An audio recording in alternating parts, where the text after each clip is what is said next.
اس کے بعد اسلام کا اقتصادی نظام بتایا جا رہا ہے، اقتصادی نظام.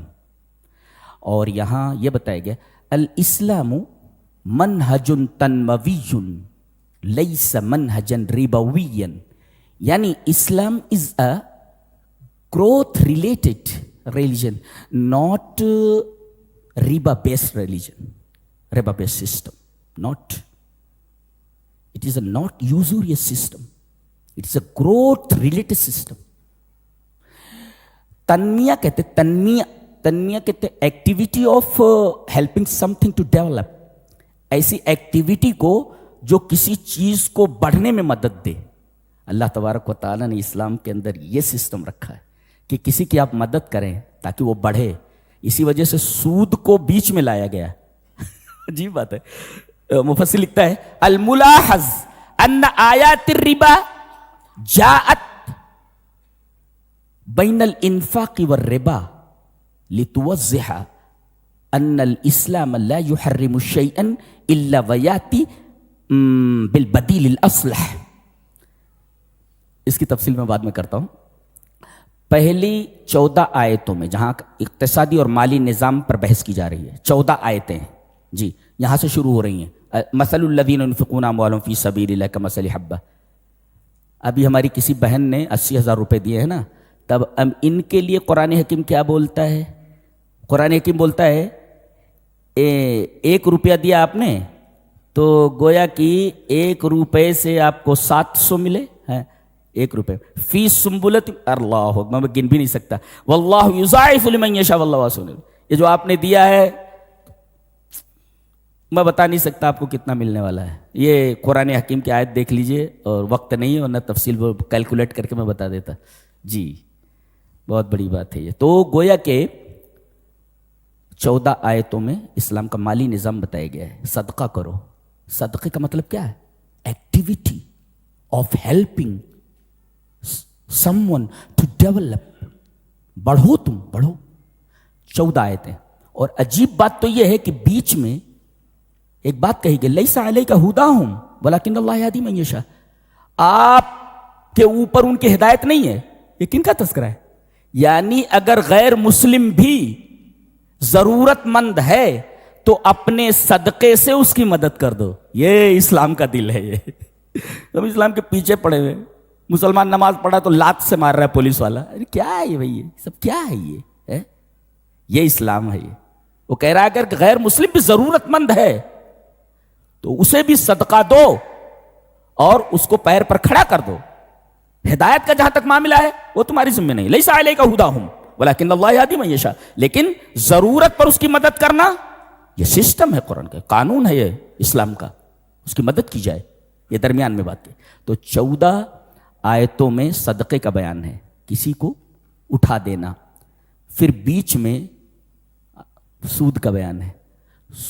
یہ نالائق کہتے تھے انما البیع مثل الربا. سود تو خرید و فروخت کی طرح ہے، جیسے تجارت ویسے سود.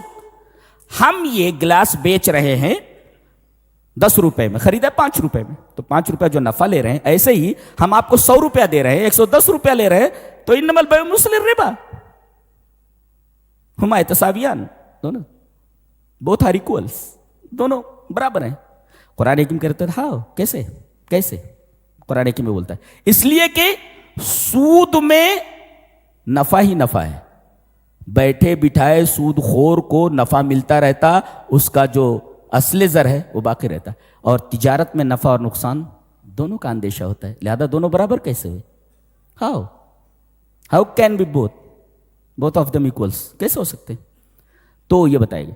اور یہ بتایا گیا کہ سود میں برکت نہیں ہے، صدقے میں برکت ہے. سود میں برکت نہیں ہے، برکت یمحق اللہ الربا. اور یہ بھی بتایا گیا یا ایھا الذین آمنوا اتقوا اللہ وذروا ما بقی من الربا. سود اور ایمان دونوں جمع نہیں ہو سکتے. سود خور ایماندار نہیں ہوتا. جی سود اور ایمان دونوں ایک ساتھ جمع نہیں ہو سکتے. سود میں برکت نہیں، سود اور ایمان دونوں جمع نہیں ہو سکتے. سود میں اور تجارت میں زمین اور آسمان کا فرق ہے کہ ایک میں صرف نفع ہی نفع اور ایک میں نفع اور نقصان دونوں کا امکان ہے. اللہ نے فرمایا جب اٹھے گا قیامت کے دن تو کیسا ہوگا؟ جیسے جن نے چھو کر کے اس کو باولا بنا دیا. اب یہ دھن کی دھن میں باولا تھا, جب اٹھے گا تو ایسے سے اٹھے گا سر, پاگل کی طرح, پاگلوں کی طرح اٹھے گا, اس کہیں پیسہ مل جائے بولے تو پیسہ مل جائے. اللہ نے فرمایا الذین یاکلون الربا لا یقومون الا کما یقوم الذی یتخبطہ الشیطان من المس. یہ لوگ جو سود کھاتے ہیں یہ جب اٹھیں گے تو ایسے اٹھیں گے جیسے کسی شیطان نے ان کو چھو کر خپتی بنا دیا ہو. اس کا مطلب شیطان لگتے بھی ہیں. جی جی, اور آدمی پاگل بھی ہو سکتا ہے شیطان کے لگنے سے. جی,